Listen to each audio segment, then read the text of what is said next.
Andrew Flintoff to retire from Test cricket after the Ashes. Aston Villa agree a fee with Middlesbrough for Stuart Downing.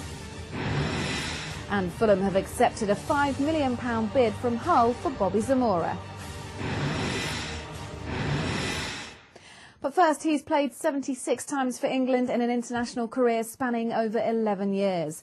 But this summer's Ashes will be Andrew Flintoff's final Test series. You know, excuse the pun, it's not a knee-jerk reaction. It's something which I've been thinking about for a while. You know, chatting to people.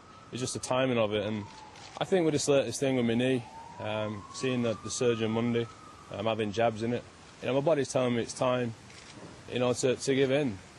You know, for my own sanity, I can't keep going through rehabilitation. I think I've done 2 years, in the past 4 I've just rehab all the way through. So, you know, it is the time to go. I've got 4 Test matches, which I'll give my utmost for England to try and contribute into an Ashes win. So that's what I'm focusing on over the next few weeks. Not that surprised. His agent at the start of the year said that he was going to be one of a number of players increasingly that look to play 2020 cricket and one-day cricket around the world rather than slogging through Test match cricket. I suppose the only surprise is the timing of the announcement before the second Test of an Ashes series. My understanding is that the team knew yesterday, but it may have been that he was giving the players some final thoughts this morning as well. It's not the end of the road for Flintoff because he'll still want to play one-day cricket.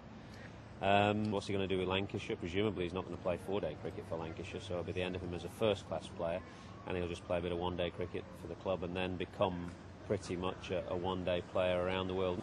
We're not overly surprised by it. We're obviously very disappointed by it and feel for him because he's still a pretty young guy, really. But he knows his body better than anyone, and he knows that, you know, going forward, if he wants to elongate his career, something's got to give. And given that Test cricket puts so much more strain on his body, it's kind of the obvious decision to come to.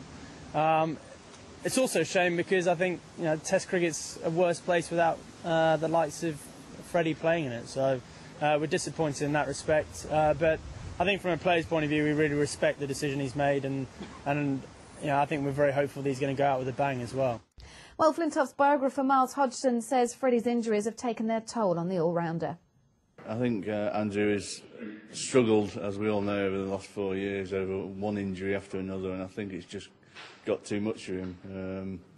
You only have to look at Jacob Oram, New Zealand all-rounder, Shane Watson, an Australian all-rounder. They struggle to cope with the demands of international cricket, as has Andrew. And I think in this day and age, there's just too many matches for a modern all-rounder to compete consistently over a long period. On to football, and Stuart Downing will hold talks with Aston Villa after they agreed a fee for him with Middlesbrough. The price is understood to be around £12 million for the winger. Downing is currently recovering from a broken foot, but has been told he would be free to leave Middlesbrough once he was fit again. Elsewhere, Hull looked to sign Bobby Zamora after they agreed a £5 million fee with Fulham for the striker. That deal subject to the striker agreeing terms and passing a medical. Burnley have completed the signing of Manchester United right-back Richard Eckersley. He's moved to Turf Moor on a 4-year deal for an undisclosed fee. Joe Kinnear is not returning to Newcastle as the club's new manager. Reports claim Kinnear was about to take charge for a second time, but Newcastle have denied this today and say negotiations to sell the club are ongoing. And on to rugby union, Martin Johnson says Danny Cipriani needs to show consistency to get back into the full England squad. Cipriani began last autumn's internationals as England's first-choice fly-half, but has been demoted back to the Saxon squad. You speak to Danny quite a lot, as the coaches do, and we all do. So, yeah, they're disappointed. Guys want to play. Paul Sacchi was disappointed. Shane Garrity, I'm sure, was disappointed. Danny Cipriani, Lewis Moody, Nick Kennedy, Luke Narroway. There's plenty of guys there who've played Test matches who aren't in the 32. It's letting them know why they're not there, and more importantly, what they need to do to get in there. Paul Casey believes accuracy off the tee will be the crucial factor at Turnberry this week. The world number 3 finished tied for 7th at Royal Birkdale last year and hopes to become the first British player since Paul Lawrie in 1999 to win the title. I think it's very much a tee-shot golf course. It's going to be very demanding for the tee shots. I think if you look at I think looked at some of the stats, actually Costas looked at some of the stats and the way Nick Price and Greg Norman drove the ball when they both won here.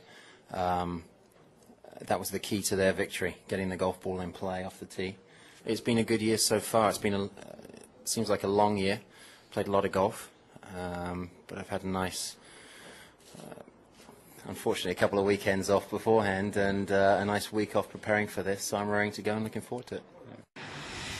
Coming up on Sky Sports, there's live Pro 40 cricket as Worcestershire play Yorkshire. That's from 4:30 on Sky Sports 1 and HD1.